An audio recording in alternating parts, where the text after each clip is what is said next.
But you're also going up against another fantastic player who first seed out of Swiss in the Swiss portion the first 3 weeks, and now first place or tied for first place at the very least in Division A. All right. Well, that brings us to our second match of today. Nalguidan versus Monsanto. Monsanto looking for that very crucial victory as he is 0-2. He is in Division A, so at the very least, he has a much bigger cushion relative to Division B people who are 0-2. But you have to imagine it feels awful to be in a losing position like this, where you understand that you still can get relegated. Division A is no walk in the park. Monsanto has the priest in his lineup today.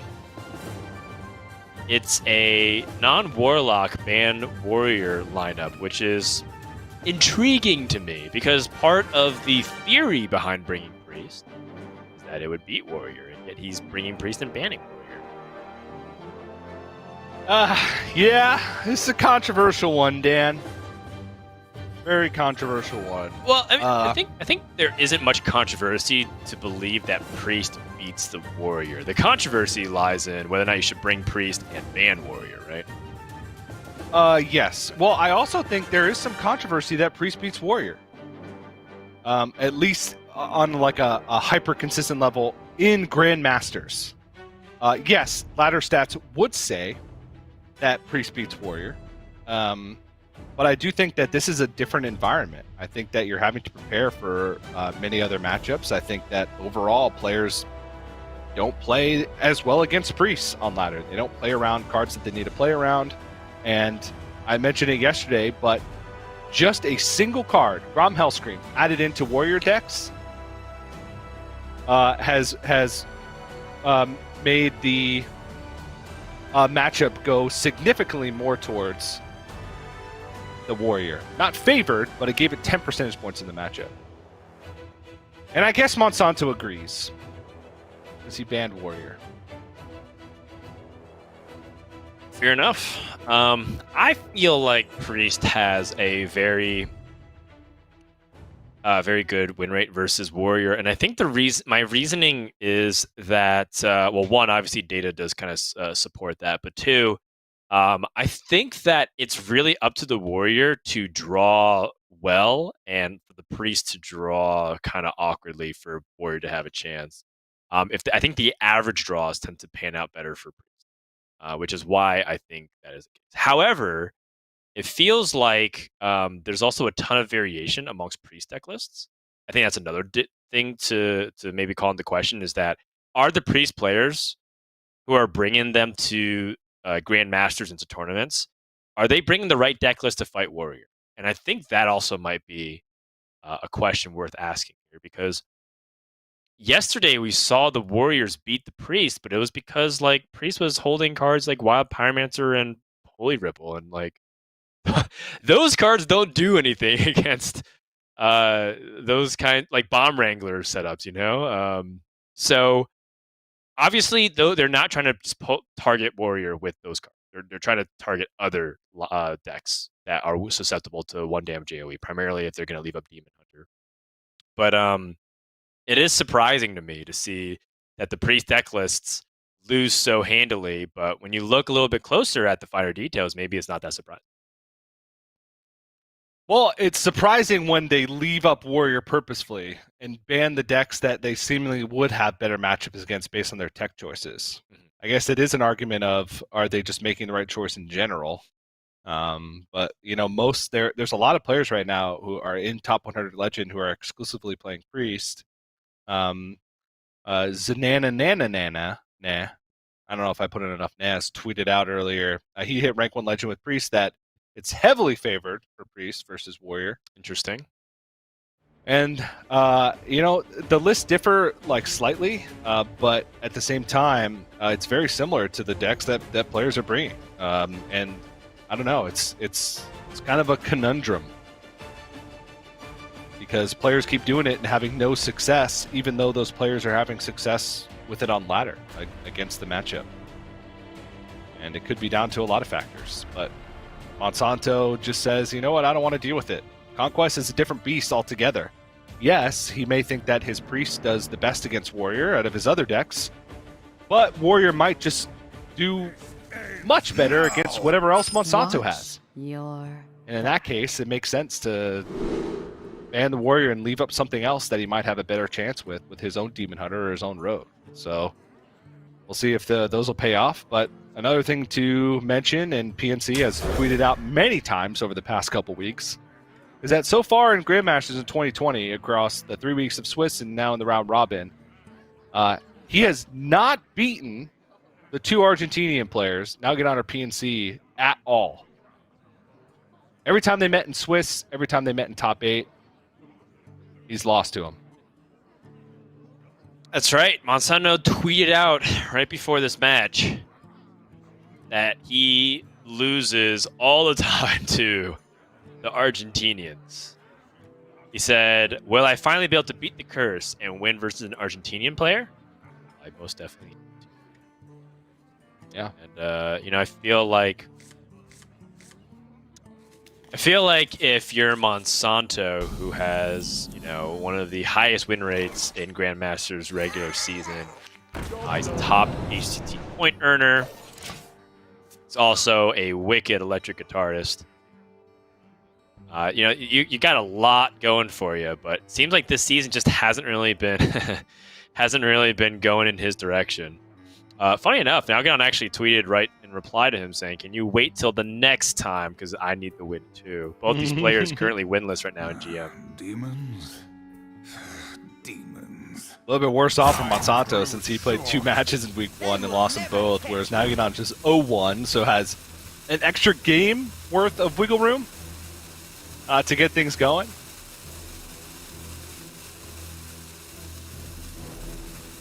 But both players have a deck in their lineup that I have 0 faith in. Monsanto with the Priest and Nalguidan with the Charge Warlock. Yep, definitely inclined to agree. Yeah, Nalguidan's got a good early start here, though. Only issue is that he's not on coin and has double Evil Miscreant, but picking up 2 drop from the Feral Cat, having Praise Galakrond plus the Spy Mistress just gives him some flexibility in the early game, allows him to fight well for board. And a 1-2 with Reborn is actually really annoying for Demon Hunters to deal with because it contests a lot of the stuff that they play, at least with like a Praise Galakrond or a Dagger up. And then they also have to deal with Reborn effects. So it's hard for them to grab full tempo against this card.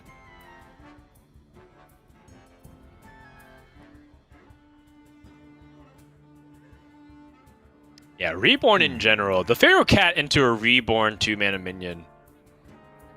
Definitely like Rogue's best opening. Almost makes you feel like maybe Rogue should just be playing lower curve in general, but in particular the Feral Cat gives it such a sticky board. It's almost reminiscent of how back in the day people used to play, if we're kind of going with the Nax Ramus comparison, people used to play Haunted Creeper, and that would give them so much early game board stabilization because they'd be able to eventually answer all those boards that were really annoying to their opponents. And so, you can see that the sturdiness of this mummy that can't get easily sniped by, say, a Chaos Strike now gives Nalguidan an opportunity to Praise Galakrond, gives him the opportunity to weapon us up the Spy Mistress. He's got options. And I think I'm Nalguidan. I think I want to just maybe set up for the best miscreant on the following turn here. Yeah, but there's multiple ways to do it. I guess it depends which lackey he picks up. This is good too. Face lackey and Spy Mistress, but you will be floating a mana the following turn. You don't have the ability to activate the Spy Miscreant. Yeah, but going wide seems pretty beneficial. The Faceless Lackey, I think, has the most merit in this situation. My Mistress just give him a guaranteed ability to kill something on the next turn.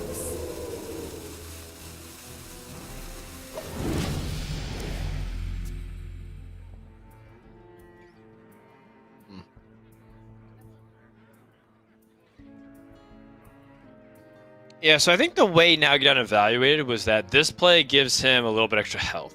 He said that to himself that Demon Hunters can put out so much damage that if I'm not careful with my life total from the very get-go, if I use my dagger to trade and play greedier, that I'm going to regret it later on. And we've seen players actually die because they're just not careful enough with their health total. So I think that's entirely justified in terms of the logic there, but is that actually what needs to be done in practice? Well, I was advocating for the Faceless Lackey instead of the Spy Mistress to go wider on the board. I liked both. I think the Spy Mistress challenges a little bit of a bigger range, so it puts Monsanto in a awkward position. I see his weakness. Also, Faceless Lackey could end up getting picked apart, incidentally, by a hand from Monsanto if he ended up using I-Beam reactively here.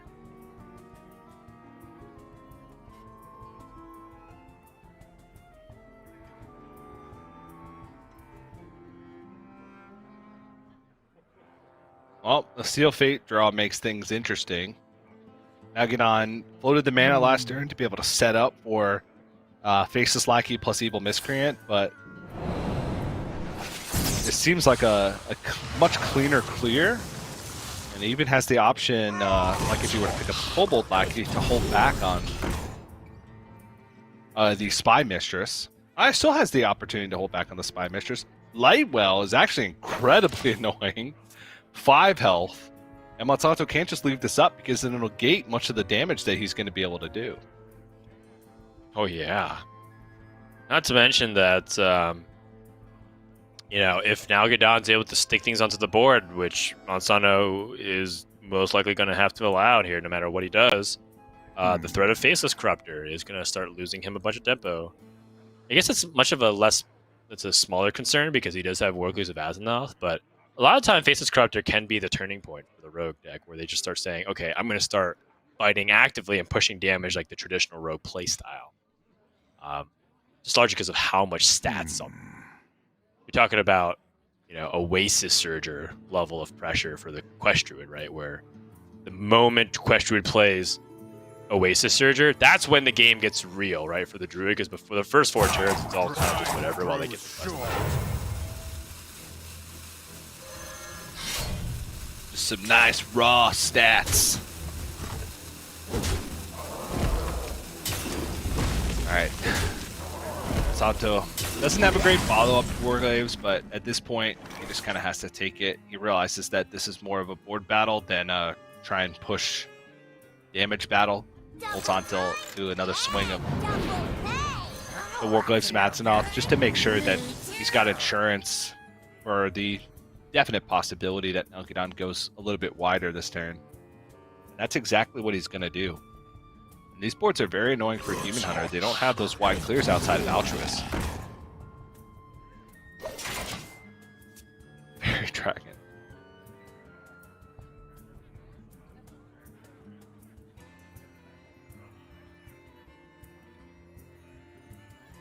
I'm not being quite greedy with this Spy Mistress. Invested a lot of resources into it. Demons? It's safe from anything but Altruist. So it's not a hyper greedy play. But if Altruist did show up, he'd be very sad. I think most people are just sad when Altruist shows up. I don't know. Sometimes you just got him anyway. Fair enough. Definitely not in this position. No.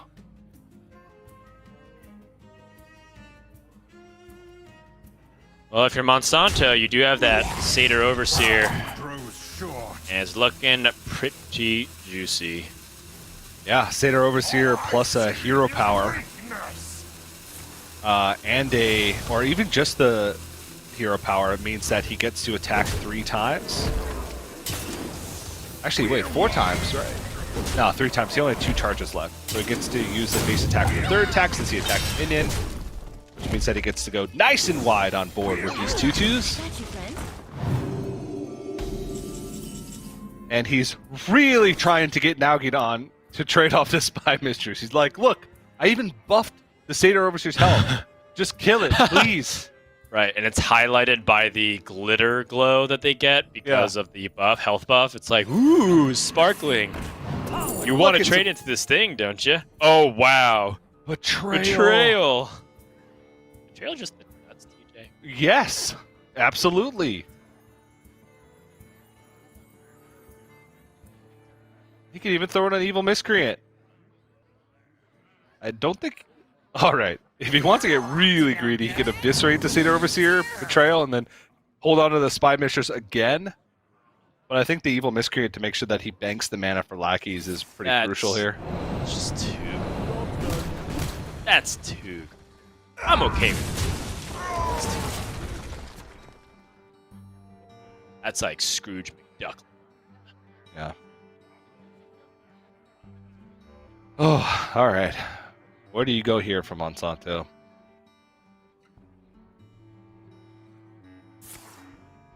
Does play 2 skulls. Really needs to find some significant reload here. These 1-drops are starting to lose value, even though they're quite annoying and they're at least taking up Nalguidan's turns. Is it cold in the shadows? The fires of vengeance burn bright. Starting to run out of resources, and these are the first points of face damage that Monsanto has been able to push all game. That's now what we want to see, because Rogue's value is just going to skyrocket as this game goes on, and their abilities to make boards is going to keep going up, while Demon Hunter, without the Skull of Gul'dan, going to make it go down. Shadow Step. This evil miscreant is currently frozen. He could Shadow Step and bree up on some lackeys. Oh, but prep does allow him to squeeze out a Kronks. Yes. Yeah. I think the prep Kronks play is better. The Shadow Step is cute. Think about what is most needed in this situation, which is board presence here. And Monsanto... Ugh. Well, he can effectively all in here. Yep. He could raw cast the 2 eye beams and still squeeze all the cards out of his hand right now. That we're calling it. If it's not outcast, it's raw. I mean, people call it hard casting. I think that's also. Yeah. I like the raw cast because it's not refined. Yeah. Well, I mean, hardcast, like, demons, I guess. True. Hard cast kind of implies that you have another way to activate it besides doing it. Yeah, it's just like slightly cheaper. I don't know. Time grows short. I don't think it's hard enough to be hardcast. So medium cast, medium well cast. Yeah.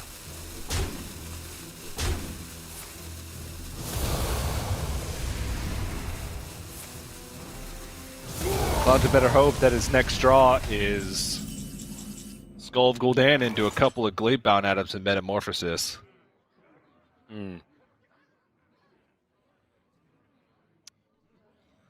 But I mean, this is effectively Monsanto's all in unless he picks up that resource. So Yeah. Nalguidan just has to kind of play defense. I mean, with Backstab. Woo! And Devoted Maniac. I mean, pretty middle of the road outcome from the Galakrond. Ooh. Well, that's a nice way to use up that last 1 mana. Yeah, what if he gets a Restless Mummy?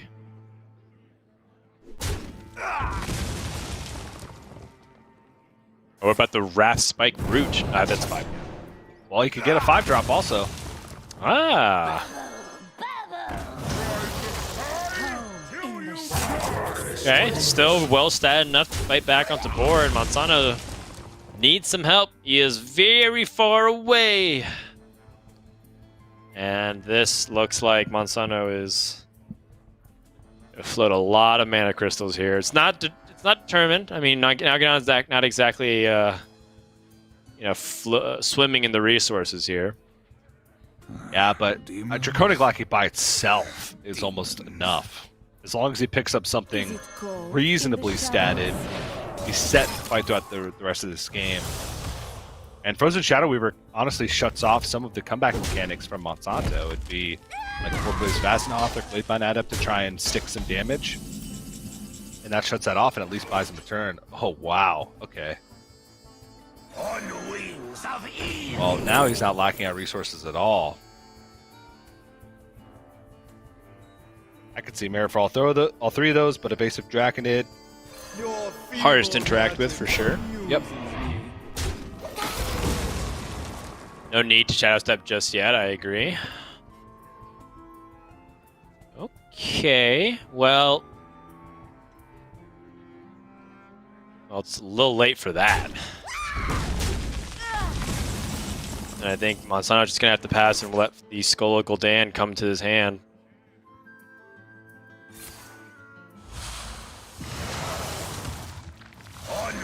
Another Draconic Lackey. It's Cobalt Spellkin.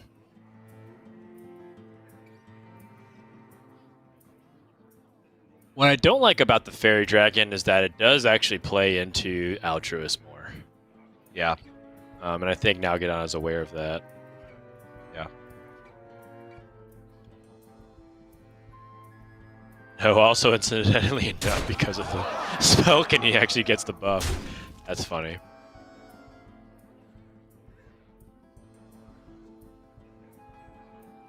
I'll be completely honest with you, Dan. I didn't even know what that card did. I've seen it a couple times. I don't even know the name of the card off the top of my head. I have to search for it. Waxadread. I mean, these are just big, beefy boys. Honestly, now For each dragon, you're hitting it plus attack. It's actually kind of hilarious. Yeah. And he sequences really well. Yeah, and I think no matter how you slice it, Monsanto's dead. Game 1 over to Nalguidan. Monsanto struggles and Grandmasters continues. I mean, he didn't struggle too hard. He did get to Division A, but he is having difficulty finding the wins here for the round robin group stage. And his struggles against Argentinian players continue. You can't beat them. PNC and Nalguidan both have Monsanto's number. Also could have been that it seems like PNC Nalguidan, at least in the Swiss stages, and now kind of for the round robin, have brought similar lists each week, about the same list. So maybe they continued to counter him nonstop over and over again each week. Monsanto just brought the list that theirs countered, but it's got to feel brutal. And you probably go into the series thinking that you're already at a disadvantage, that you can't beat him. Just psychologically, it's got to be tough. Definitely tough. But, I mean, that just brings us to our next break here for today. We're going to take a brief intermission, and when we come back, we're going to see the conclusion of the series between Monsanto and Nalguidan fighting in Division Day. Stay tuned. We'll be back. Hearthstone Grandmasters is brought to you by T-Mobile. Rank up with America's largest 5G network. Switch to T-Mobile today.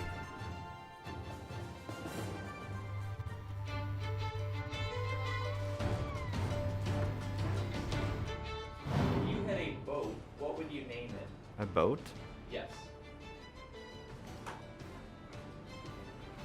If I had to name a boat, I would name it the Majestic because, you know, the sea is so beautiful and majestic and so many cool things out there. Yeah, S, I'm not sinking. If I had a boat, I will name it like my dog, Juana. I like her. I would name it Happy because my cat Happy is very fat and just like a boat. I would name it Monsanto. I would make clear that I'm talking about a Hearthstone player, like myself, not the other thing. I'm such a boring guy. Even if I have a boat in the game name, I'd probably just put Eddie's boat. Probablemente le ponga o mi nombre, Memo, o tal vez si ya me siento muy grande, tal vez empanizado. My boat would be the SS Firebat, and it would be red. I think I would name the boat Frozen.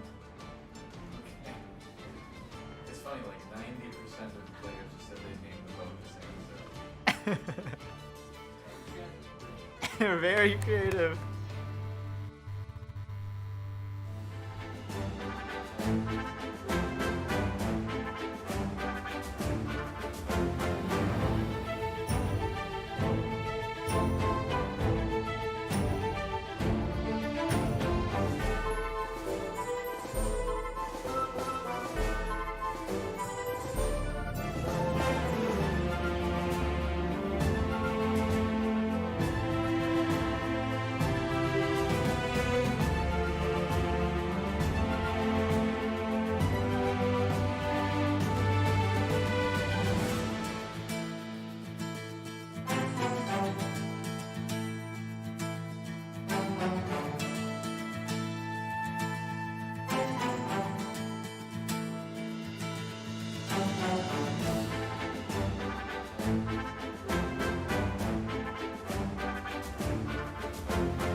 Welcome back, everyone, to the Hearthstone Grandmasters for the Americas. Currently in the middle of a series between Monsanto and Nalguidan. Nalguidan able to take that first game with Rogue, and Rogue's performance seems to be doing much better this week, which is a relief considering that I felt like Rogue was a good deck, very reasonable and solid, and yeah, just kept losing and losing.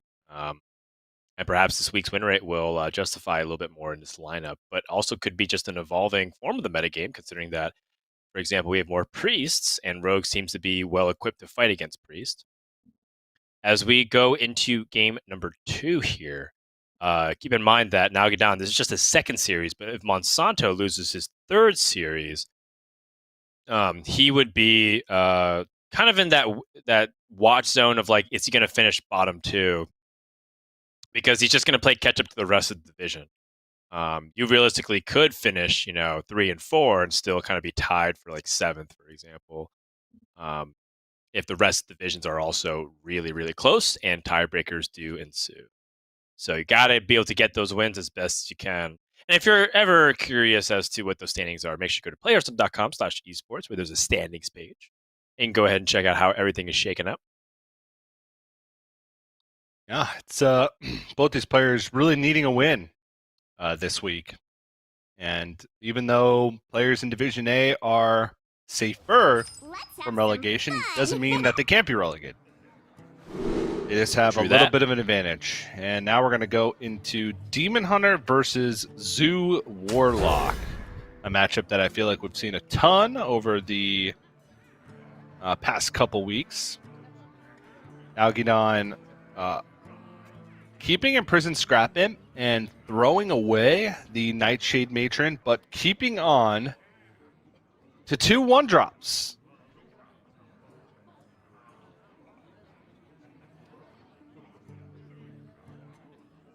I mean, it makes sense. I think the the Scrap Imp, just buffing the 1-drops is the best case scenario. Usually, you know, people talk about how they want to mulligan the rest for Hand of Gul'dan as well. And I think that, you know, Scrap Imp sometimes just getting the raw stats out by turn 3 or 4 is still just good enough even without Hand of Gul'dan. Question becomes, how much does Nalguidan want to greed this? And it doesn't seem like he wants to greed this at all. Yeah.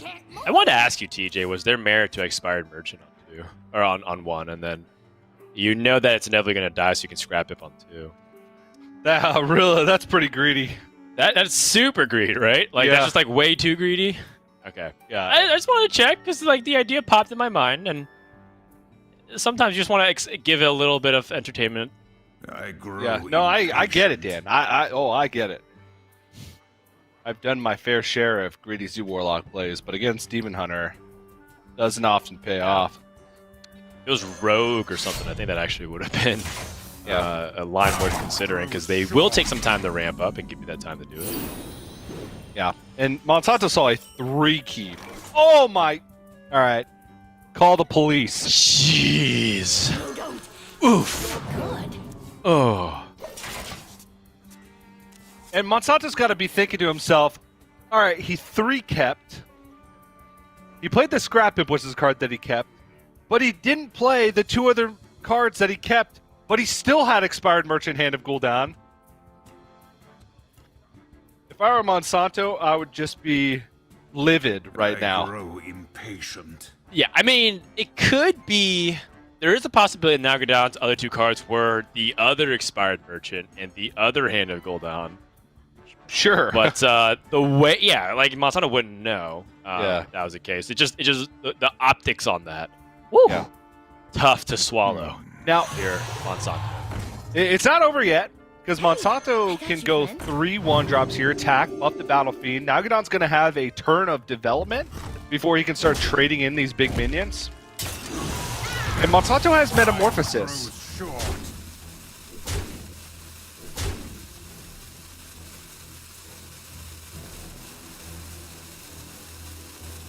So his closing ability is reasonable.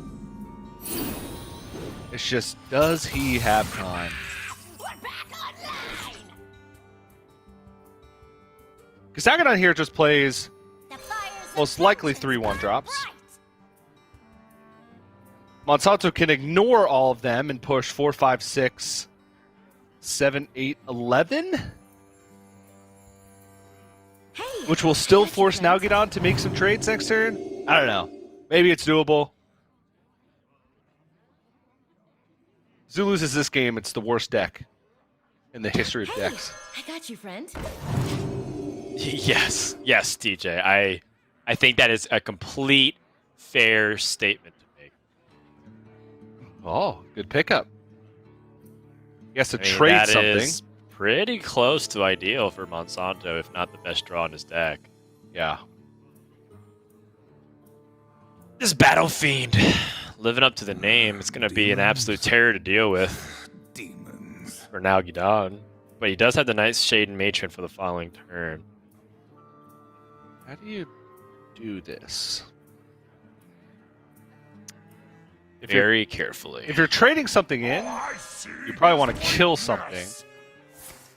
But honestly, I just like trading something in, like one of these 1/1s, and then Going all face with the rest. Time grows short. He knows those are happening. Monsanto, where is the place? All right. Well, he's going Answer me. to clear off the highest attack thing. Right. So that way it would be a harder trade for Nalguidan into the battle. Yeah. Yes. Yes. Yes. And hey, turns out that that 4-attack minion actually was kind of relevant. That Abuse of Sergeant pickup.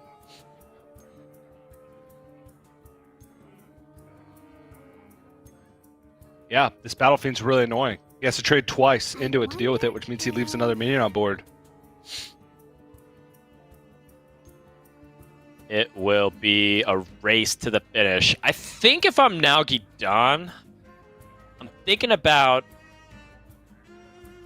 what's the best play to save HP. That's all I'm thinking about right now. The Because HPs. we can pretty much assume that Nalguidan's going to out-resource Monsanto, but this Metamorphosis is going to be brutal. Yeah, now he needs 3 turns for this Metamorphosis. Whoa. Huh?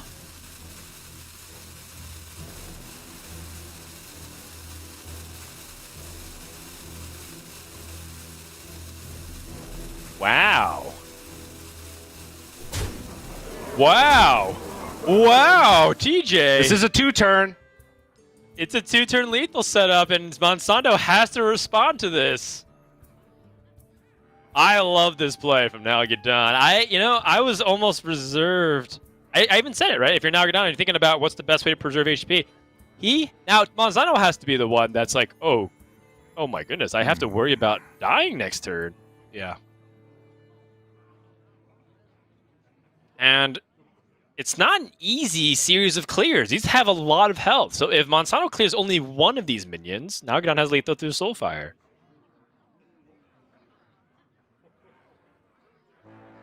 And Monsanto, if he clears, can't, and he uses hero power, he has to play Metamorphosis this turn. He cannot afford not to do something otherwise. But then if he's not going to do that, then he's going to avoid the buff on the battlefield. And he's going to be struggling on the following turn. If he does choose the hero power, he still is completely allowed to, of course. What's his long-term game plan? I guess in 3 turns he'd still get the Metamorphosis anyways? Oh, he's dead. Ow.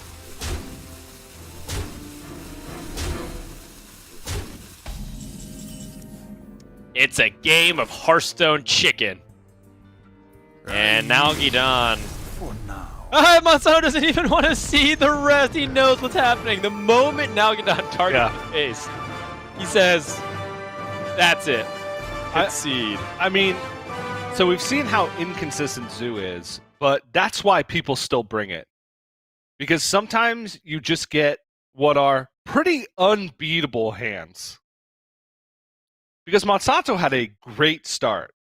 Oh, yeah. He had 1-drop into Umberwing, into 3 1-drops into Satyr Overseer. And then died the turn after he didn't find the perfect card in his deck, essentially. Right. And he still lost. So even if we watch Zoo lose over and over again because they're not getting a Prison Scrap Imp, if you have a 99% win percentage when you do hit Scrap Imp Expired Merchant with Hand of Gul'dan, then you're probably willing to accept that failure rate of the deck to just have potential for those kinds of draws, because it only takes 1 in Conquest. And I don't know, that's 0-2 for Monsanto. He still has Priest left. Yeah, that's rough. Nalguidan is 1 game away from getting his first win in round robin stages. Monsanto has to beat Demon Hunter 3 times in a row, and no matter how this game ends up panning out, Demon Hunter would have lost the first 3 games of the series. Yeah, which is unusual. We have seen some Demon Hunter sweeps in Grandmasters this season. It's just very rare, and Demon Hunter excels, particularly because of its pressure game plan, and yet it's not able to get there. Yeah, well, we'll see what happens. But not looking good for a good pal Monsanto. Nalguidan also didn't draw any of his charge minions that game. That's how you know it was the perfect draw.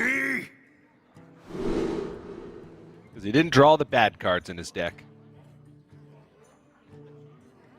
That was a jab at Chartzu. Oh, got it. Can't Can't help myself. Thanks, Dan. Nice one, TJ. Thank you.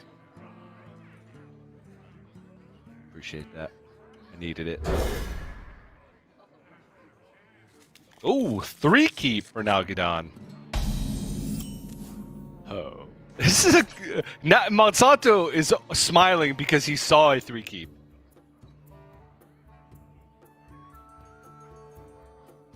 The funny thing is, in all 3 games this series, Nalguidan has kept 2+ 3 cards. 2+. In the rogue game, he kept. There was actually a merit for a 3-keep in the rogue game. Oh, never mind. That was saying he threw away the Feral Cat.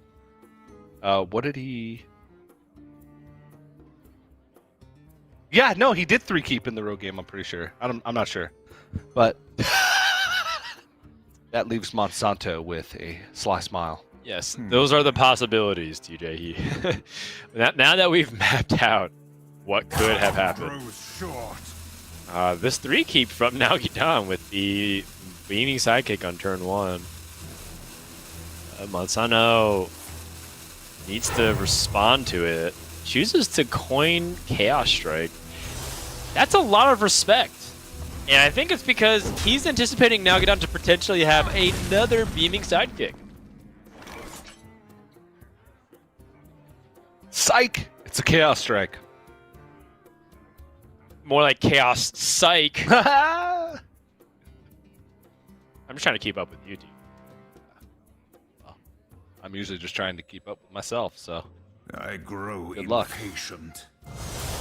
Well, as they say, keep up, keeping up. Monsanto is he's just thoroughly confused right now.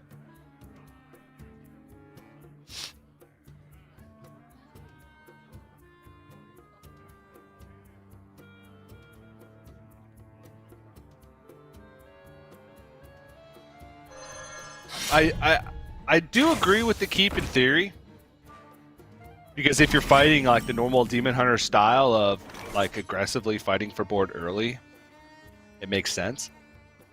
Because you have 1-drop, you can react to their 1-drop and use those tools to push with minions that you draw. But it did lack just raw power and proactive plays, and he was on the play.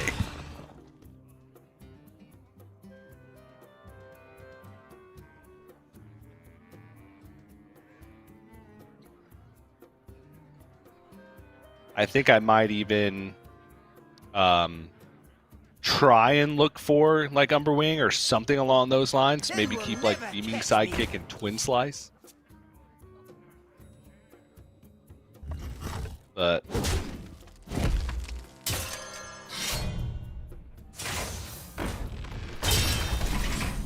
because going first, both I-Beam and the Beaming Sidekick are not fantastic win rate cards in the Mirror matchup. Yes. Like Umberwing, Battle Fiend, Battle Mage, even Satyr Overseer on the play is fantastic. I grow impatient. You usually want to be kind of the proactive player when you're on the play, obviously, because you play your first drop. So like aggressively mulliganing for more powerful 1-drops. Makes sense? I feel like I'm spending too much time on this mulligan. I don't know. Nalguidan does have the Altruist to kind of bail him out of an awkward situation. He's starting to piece together a nice Altruist hand. Just depends on, what his next few draws are. If they're cheap, it means that, he's got the guaranteed Twin Slice, Second Slice combo plus another cheap minion, which will clear just about every Demon Hunter board. Think about it. 3 damage AoE. And force Monsanto to deal with on the following turn. But his plays until then are pretty weak. He needs to make sure that he's not taking a significant amount of damage to make that happen. Well, just next turn he has Altruist, I-Beam, Twin Slice, Second Slice, so he does have that 3 damage AoE.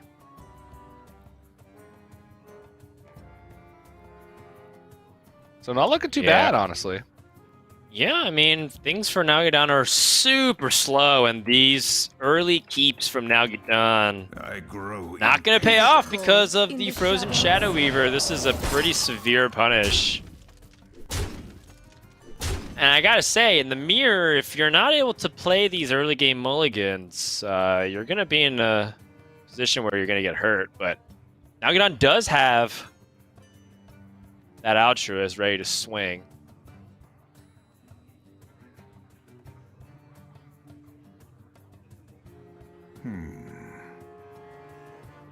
Nalguidan's turns have been suspiciously slow despite keeping 2 cards. He kept 2 cards that he has yet to play. So Monsanto is again has to be quite suspicious of what's going on.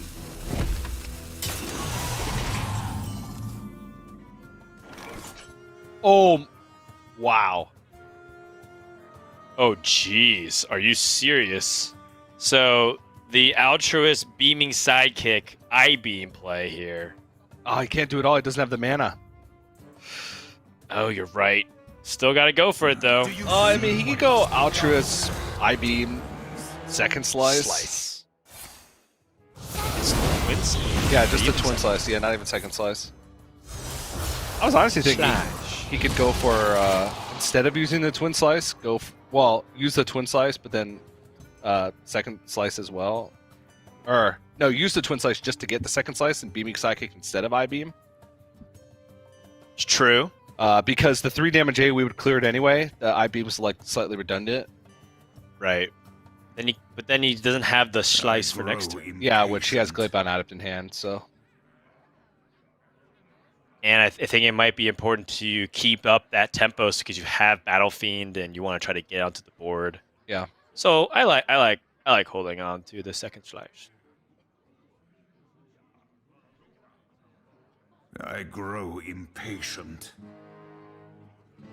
Now all of a sudden, this is not looking great for Monsanto. Time grows short. He's going to save the life here and go for Gladebound Adept. I think he's pretty worried about what a Gladebound Adept on the other side means for his turn. Because he knows that he might have to face tank it. And these are just some very powerful plays from Nalguidan. He even has Skull Gul'dan follow-up. The Beaming Sidekick is able to block it from the Metamorphosis, which means that Monsanto has to take damage if he wants to make it happen. Yep. And this extra health buff makes a big difference. You think the 2 health difference on Priestess of Fury might not make the biggest of impacts? Well, here's Exhibit A. 6-4 versus a 6-6. Big difference.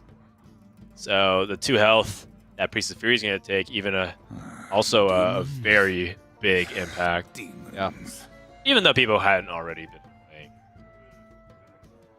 The people already weren't playing Priestess of Fury anyways. In Americas, at least. There's some players in other regions holding on to the last bastion of hope. Okay. They will never catch me. Time grows short. Without eyes truly see. Ugh.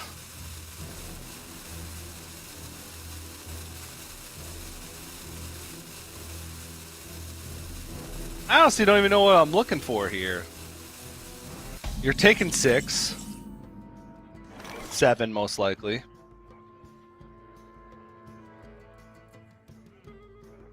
I'm just kind of going in here if I'm Nalguidan. Battle Fiend, Warglaives, clear off some stuff, push a ton of damage.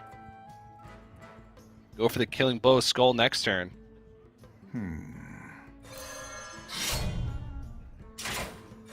Seems like a solid plan to me. Definitely.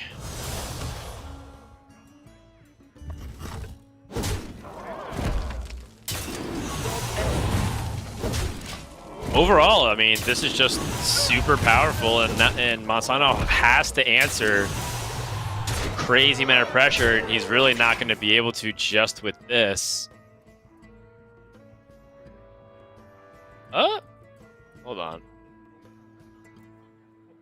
It's not enough damage, if that's what you're thinking. Is it enough damage over 2 turns? Actually, maybe. He needs to kill the glaive or something, though. All right, so let's say he plays Metamorphosis. He Hero Powers first, hits face. Plays Metamorphosis. Hero Powers down the Battle Fiend. There is 11 damage showing on board. He's seen Altruist. He's seen 1 Glavebound Adept. He's seen 1 Twin Slice. Time grows short. He's seen 1 Chaos Strike. The fires of vengeance burn bright. Nope. Yeah, I think he is going to go for it. Is this one 2-turn? If one of these minions stick, I think it can be. I was looking for a 2-turn even if no minions stick. Alas, poor warlock. Uh-oh. Uh-oh, TJ. Uh-oh! What was he looking for? Frozen Shadow Weaver is what he was looking for. Anything to impact the board. Right now, everything just builds up the board. Yeah. Frozen Shadow Weaver, I think, specifically. Or, hey, Dan, the ultimate tech card from Nalguidan. The Ash Tongue Battle Lord from Nalguidan. Love it. The 4-mana 3/5 with Taunt and Lifesteal. Yeah, he's playing one of those. He cut an I-beam for it. Time grows short. I think this is a Monsanto win. Yeah, this is looking like Monsanto found the line. And I think this is really impressive by Monsanto to be able to keep his composure and identify what needs to happen here. We're with you. Job done. Wow, and Monsanto We're with with sigh of relief. He needs knows proper that he's sequencing, done though. it. And Metamorphosis plus the slices, plus the hero power, and now Nalguidan kind of knows what's happening when Monsanto's dumping, and he's been holding cards for a while. I think Nalguidan has a sneaking suspicion that there was something like Metamorphosis or Skull of Gul'dan. Yep. And Nalguidan bummed because it felt like it was his game to lose in the sense that he was so far ahead early. Rightfully so. I feel like Nalguidan was also in a very dominant position, but this game, Monsanto strikes back. Yeah, nice spot by Monsanto, realizing that 2-turn lethal setup was way more. Well, I don't know. That's tough to say, actually. Because he had 2 turns both ways, but this one forced Nalguidan to deal with his minions also, which meant that if he didn't set up 2-turn lethal, it was unlikely that Nalguidan might have been able to set up a counter because he'd have to trade into minions to block it. So, nicely done by Monsanto. And honestly, Nalguidan, he seemed behind that game, but Altruist was able to kind of bail him out when Monsanto was ahead on board. But in those kinds of matchups, even with Altruist being picked up, Nalguidan didn't give himself too many proactive plays with his mulligan. So I don't know if that cost him too much life in the early game, but definitely something you could look at. But now Monsanto, Galakrond, Secret Rogue, and Priest left to fight against this Demon Hunter. So still an uphill battle, but at least he was able to get a point on the board and finally take a win with the Demon Hunter. So pretty similar to what we've seen. Only one of the big differences, Monsanto is actually running 2 Devoted Maniacs, whereas some players have cut it all together. Some players have cut 1 and gone for the second Basis Corruptor just because of how powerful Basis Corruptor is in a very tempo-heavy metagame. It's kind of clean all the way up the board. It's going to be kind of hard for the Demon Hunter to answer if the Rogue gets on board fast, and we've seen it a couple times earlier today. I think, highlighted by that back and forth game we saw between Gallon and Just Saiyan, where Gallon was able to take that win with the Demon Hunter, despite the fact that Saiyan had a really good hand. So we're going to game number 4 here, and Monsanto needs to win these next 2 games. If he can get to the Demon Hunter versus the Priest, it's still going to be a little bit dicey because Demon Hunter does find a way. A lot of times yesterday we saw Demon Hunter, like the Priest was like, okay, I'm in a good spot, 23 health, I have 3 minions on board, and Demon Hunter wins anyways. Like Demon didn't even have any minions on board. Yeah. And then it was just like, here is a crazy altruist turn, and I win the game. Yep. Oh. Now that's a hand. That is a hand. He threw away the secret, but a 1/5 can do some work. Vengeance burn bright. It's Fuego. So he throws out the Battle Mage, which will get backstab. But I never told the truth.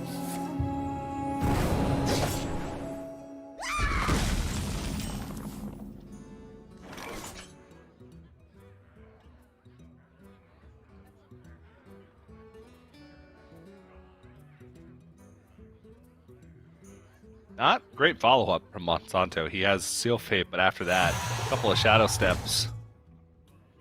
He needs to find something a little bit better to make this Shadow Step a little bit more valuable.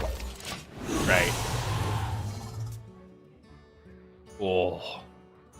Alright, now he can Shadow Step the Hanar. Oh, jeez.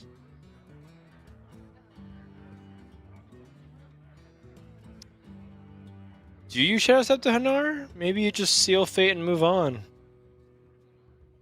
It's a very specific punish from your opponent to try to not.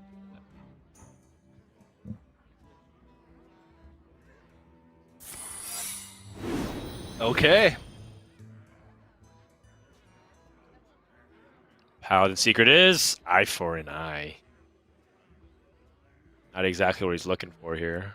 Yeah, it's probably explosive trap.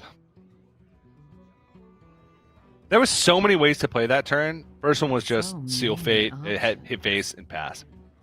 Second one was Seal Fate, hit face, Shadow Step Hanar.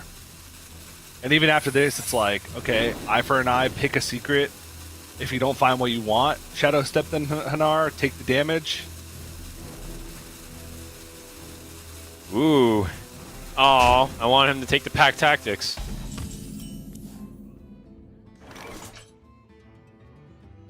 And I think if you're Nalguidan, you're thinking, well, how do I appropriately diffuse a secret? If this is Noble Sacrifice, I'll be happy to see that. But he activates Dirty Trick, so at least Bamboozle's out of the picture. Yep. And now, if it's Noble Sacrifice, he really shouldn't attack with his Battle Fiend first. That is reckless. Demons? Demons. And if he uses like Twin Slice here and attacks, he'll be rewarded. But then if it's Noble Sacrifice, he doesn't kill the Hanar anyway, and he wasted the first half of a Twin Slice. Time grows short. Paladin secrets, Dan, you mentioned it earlier. They're annoying. They're so annoying. They're very problematic. And Nalguidan is going to go ahead and call the bluff here for Monsanto. And it's not really even a bluff. Monsanto played the one-mana secret because he didn't really have many better alternatives. The payoff was pretty high. Nalguidan took 3 damage in response from the eye for an eye. The secret has been thwarted. And Monsanto, by drawing those 2 extra cards, now it feels like he's in a much better position. Yeah. Oh, okay. As a Kobold Lackey. I mean, that's great with double Shadow Step in hand. Absolutely.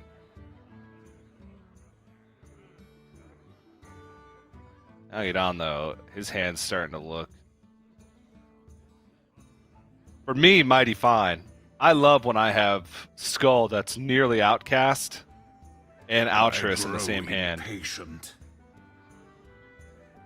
Oh yeah, totally. Gives me it makes chills. me feel like I'm playing like OTK Demon Hunter, even though it's not.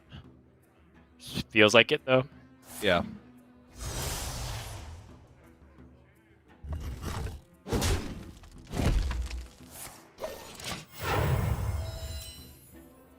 Our enemies will fall.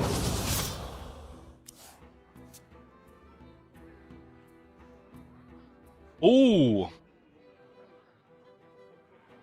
Oh my goodness. Now he's going to be able to utilize this lackey.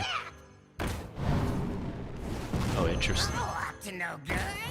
Interesting, TJ. I was kind of anticipating a seal fate here. Well, this allows him to at least have something on the board to go into a turn where he's going to play High Spear and Togwaggle. On the wings of ease. Fair. Because this turn he goes Shadow Step on the Kobold Lackey, kill the Gleipon Adept, then Shadow Step on the Kobold Lackey again. Next turn he gets to snipe off something with Kobold Lackey, and then High Spear and Togwaggle for a treasure. I think it's okay actually not Shadow Stepping here as well. The upside of holding Shadow Step is really high. Choose to go for it. I think it's entirely reasonable. It seems like a very effective way to get the High Spear and Togwaggle guaranteed on 6. Yeah. The chances are you are going to anyways.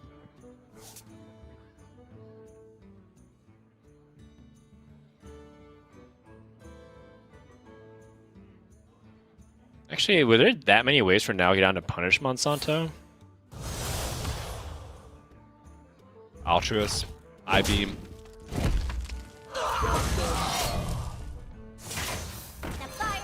Kane.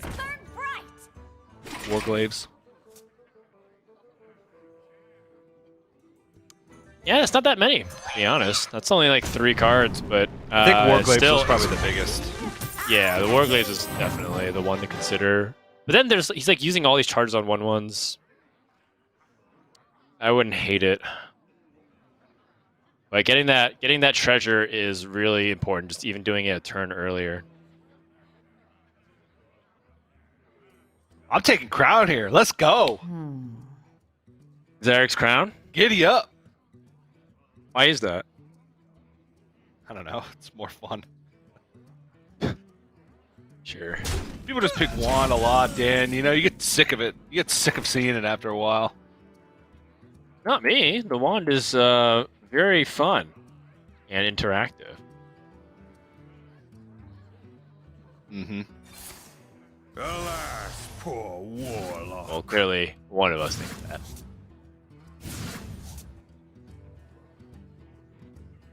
Well, nearly all of this stuff can be played next turn with Altruist. Except the Warglaives, probably. It's a little awkward, though. You have to, like, pick up something cheap as well off the top in order to activate everything down. Kind of awkward, but honestly, like, Nalguidan's playing to a Altruist turn.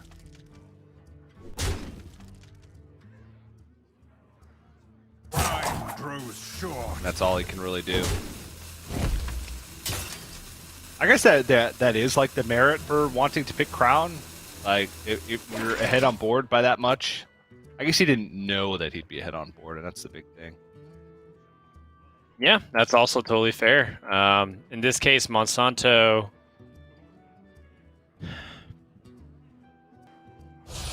Now, how is he going to be able to utilize this wand? He's going to draw 3 cards.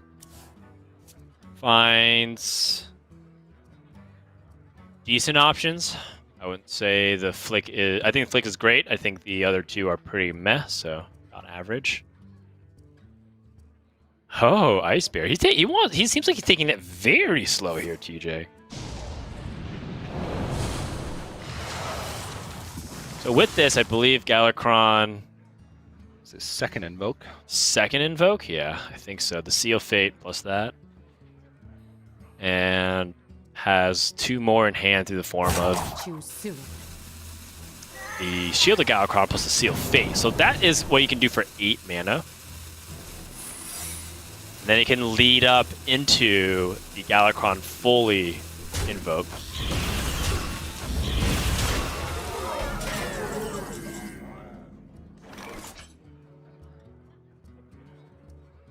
Ooh.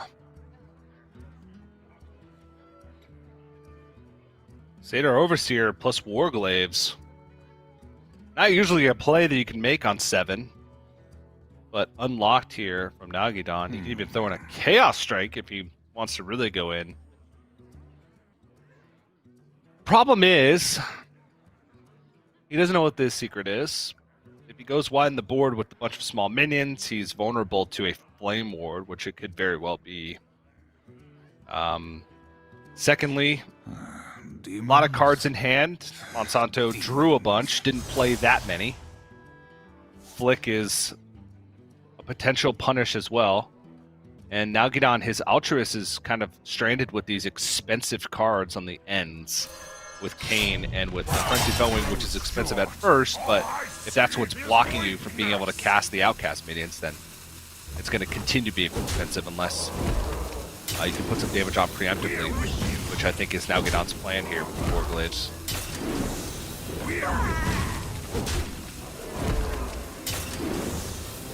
Well, Nalguidan's just going to put on as much board presence as he can and sees that ice barrier, so Rogue does get some time. Monsanto's response is that fully invoked Galakrond, and does have the Flick Sky Shiv as well, full board clear. As you were talking about, TJ, this is so juicy. So juicy. And Nalguidan might just not have enough life for this anymore. Yeah. And a giant Edwin Van Cleef as well.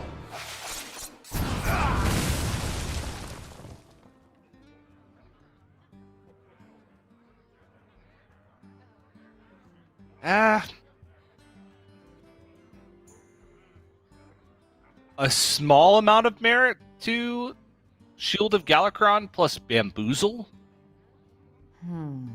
Because then it fully invokes Galakrond.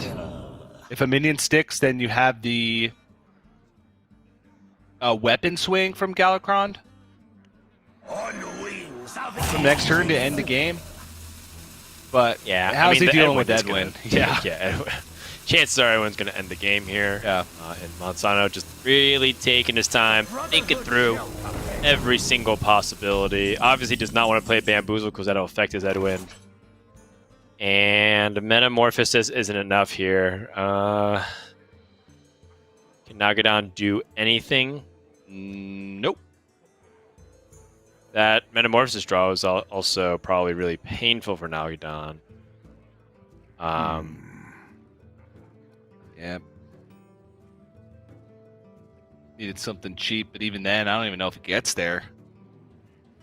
It'd have to be something 0 cost because Altruist and Kane takes up all of his mana right away.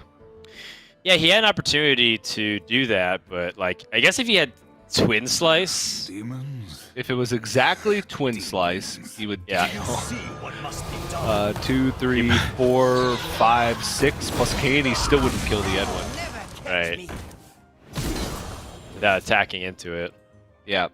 And that's going to do it. Game number 5 coming up. Monsanto with the comeback. Really well played, well like spaced in terms of his threats. Good reactions to what Nalguidan was doing, and then taking it slow. No need to rush things out. And he had so much more gas to handle Nalguidan's pressure. So overall, well done. Yeah. Now it comes down to Priest, Dan. Can that get the job done? That's the big question. Against Demon Hunter, we've seen Demon Hunters, even who have a slow start, still be able to beat Priest. Because Priest just wants to react to everything. But if they just keep taking chip damage every turn and are reacting to whatever you play, then they're never going to get ahead. And it means they'll eventually die because of how efficiently this Demon Hunter is able to deal damage. And that's the worry here. Monsanto has some cool tools to be able to utilize, like Wild Pyromancer, Apotheosis. He has decent board clear with Breath of the Infinite. But Priest, I feel like, has a lot of holes in the gameplay. Right? Oh, wow. Okay. Wild Pyromancer on the coin. Has double penance. Thought Steal is honestly great against Demon Hunter because Demon Hunter has some of the highest power level cards in the game. So why not just take some raw power? Yeah, and as we've seen, Demon Hunter cards often counter Demon Hunter. Yeah, about 50% of the time. It's like you get Umbra Wing and Gladebound Adept, and you're like, oh, I can answer exactly those cards. Yeah. I can perfectly answer an Umbra Wing and a Gladebound Adept now. You could also pick up something like Ash Tongue Battle Lord, Dan. Ooh. I love when you talk dirty to me.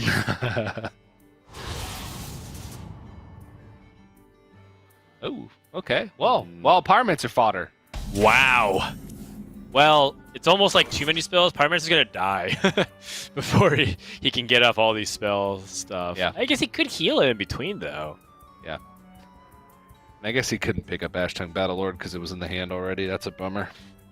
And it's kind of like what we were talking about as well, which was the idea that Wild Pyromancer and all that stuff, not that great against Warrior. I mean, it can be if they like weaken everything and you can clear off the Power Rage boards.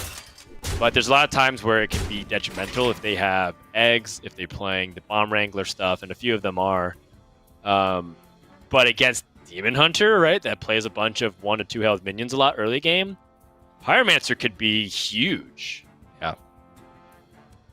It could be the reason you win the game. And I think that, you know, in this position here, you got to look at what Monsanto's hand is, and it's kind of got to be like thinking that this is Monsanto's game to lose.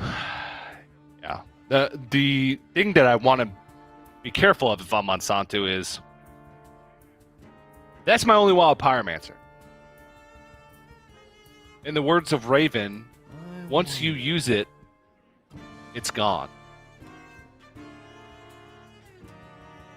And so if you go for a play like Wild Pyromancer plus Penance here, your Wild Pyromancer's gone. You cleared the board, yes, but then what's the follow-up? Is this board threatening enough to want to unleash Wild Pyromancer? I kind of liked Twin Slice, Penance, with the Battle Fiend. Well, the Battle Fiend gets to actually get buffed here and become a Battle Mage. Whoa. It's a 2/2 now. Level up.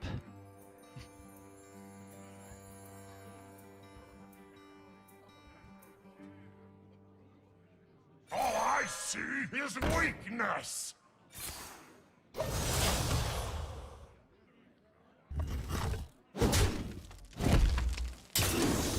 We're with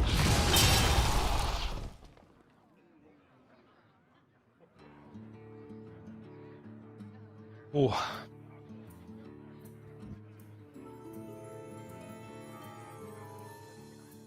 I was watching Monsanto yesterday play some games at Very High Legend with Priest. Yeah. And pretty enlightening. I by no stretch of the imagination consider myself anywhere near a Priest expert. But just how many plays he made that I wouldn't have made was astonishing. Yeah, Monsanto... Go ahead, sorry. I was just going to say, which leads me to believe that he's just a very good Priest player. Because if he's disagreeing with me, and I hate Priest so much and have no respect for the deck, and he's winning, that's what it means. Monsanto is indeed very good at Hearthstone. And, you know, just as a more serious answer to what you're saying is I do feel like he is a very intelligent player in the sense that what he does is consider a lot before he makes his first move, and he's constantly thinking about what he can do to find that win condition. He's very good at that. Yeah.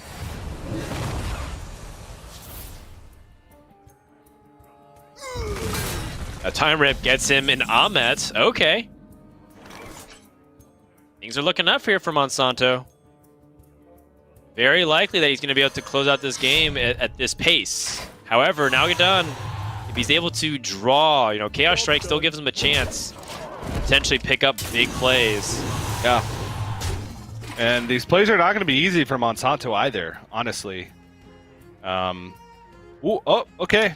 Well, that makes things a little easier. In Breath of the Infinite and Stick and Ahmet would use the coin, which would shut off a potential Murzon play next turn if that's what he would want to go with. I wonder. Murzon usually used after Skull of Gul'dan in this matchup, just so you can draw 3 cards and you capitalize on them having a weak turn most of the time. But honestly, Galakrond here is not bad either because he's got Kronks to follow it up. Only thing about Galakrond is it does give up the Priest hero power. Which, if Nalguidan is able to find some longevity in this game, which another Warglaze Vazanoth is exactly that, and a Glatebound Adept is exactly that. Oh boy, this is extra damage coming Monsanto's way, and you know, it's still not within that distance where it's like, you know, because putting down the 14 feels really good, but if Monsanto clears this off, that still puts Nalguidan a pretty far ways away from being able to end this game. However, it's doable. One Metamorphosis changes everything. I mean, he's just got 4 damage guaranteed every turn for the next 6 turns. You are too late. His return is nigh. So that means Monsanto only has 3 turns to kill him or heal out of range. Yeah. I don't trust those odds. Jeez. Honestly, Breath of the Infinite into Ahmet and then follow that up with Galakrond? Right. Like, if a Glatebound Adept were to come down? Well, I think his logic was get the Galakrond and then be able to play Kronks, and that would be the turning point, but... Demons. Yeah, now you're not gonna go ahead. Strike. Apotheosis, yeah. Yeah. Oh, go for the Umbra Wing here. Oh, he's gonna go Upper Wing and then Warglaze Vazanoth. Whoa! He's putting him on a clock. Oh yeah. I'm definitely in favor of that.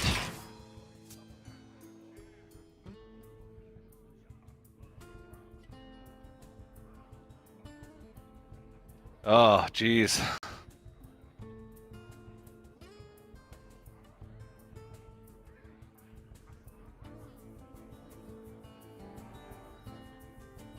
All right, so Murazon would give him a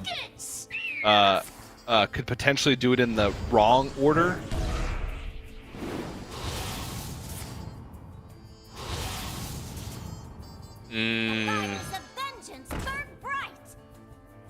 This doesn't seem like a good enough counteroffensive. Oh, goodness. I mean, at this point, like, Nalguidan's still got time.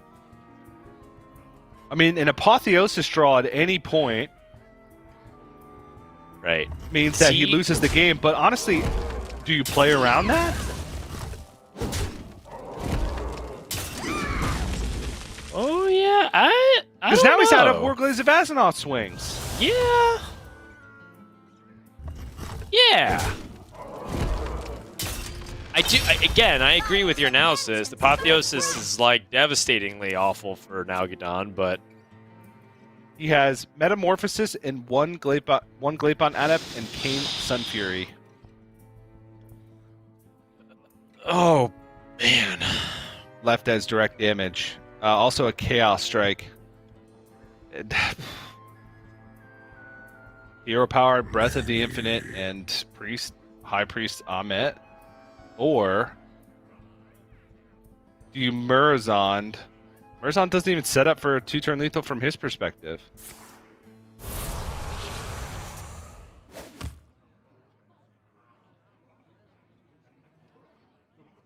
If he goes with Disciple of Galakrond, then he doesn't get to play the stronger minion in High Priest Ahmet.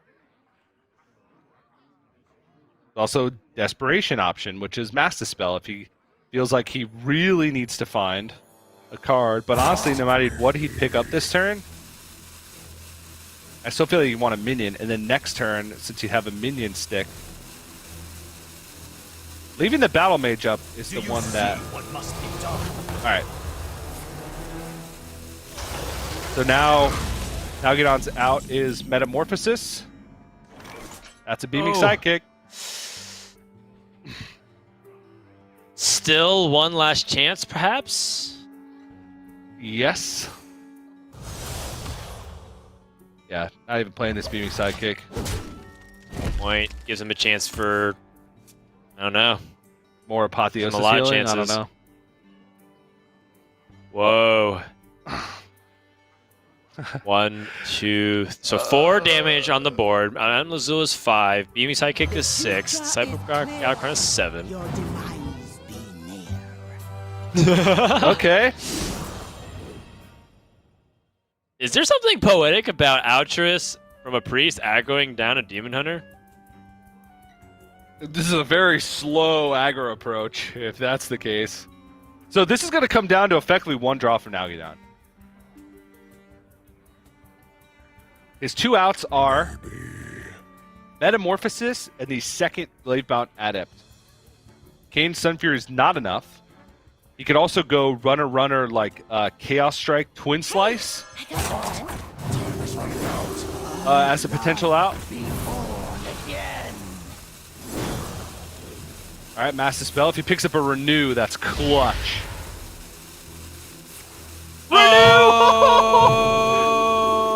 Oh, snap. Not over. Nalguidan still can pick up Skull of Gul'dan, but his outs just got cut. Nope. And that's it. Monsanto broke the curse. Did. Brutal. Demon Hunter lost the first 2 games. And then Nalguidan got on Demon Hunter and he lost 3 games. Monsanto takes the series 3-2 in a reverse sweep. Yesterday we didn't get to see any Game 5s until the last series where Firebat brought it all the way back against ETC. And then we head into today with Monsanto with a very tight back and forth series. And now that Game 5 is in the books. Demon Hunter, the struggle is real. And, this has gotten me to think, TJ, that every major class has a weakness that isn't Warrior right now. Yeah. Warrior's the only class that's been consistently great. Every other class has shown significant weaknesses. I think that's exactly right. With Demon Hunter's performance, that means this week we've seen every major class be swept in some capacity. Rogue, Demon Hunter, Warlock, and Priest. Yeah. All been swept. All been swept. And we've also That's cool. Yeah, it is cool. We've also seen each one of those decks come up clutch against a hard matchup throughout the week this week as well, which is pretty impressive, to say the least. It's pretty nice. I don't know if you could hear Ollie. I have a cage around the area where I cast, and sometimes he'll walk up to the cage and just put his hands on the cage and just go, try to get my attention. He's gone now. That's right. That was cute. All right. Well, with that, let's go ahead and get ready for our 3rd series, but not before we take our halftime break. Coming up next, we got Firebat and Muzzy. Then our last series today will be Purple versus Zalay. So some of America's greatest will be coming up on deck, and a couple of them really desperately need wins, and a couple of them really want to cement their lead. So with that, we'll be back in about 10 minutes. Until then, enjoy this nice piece by Gia as TJ and I take a brief intermission. Don't go anywhere. We'll be back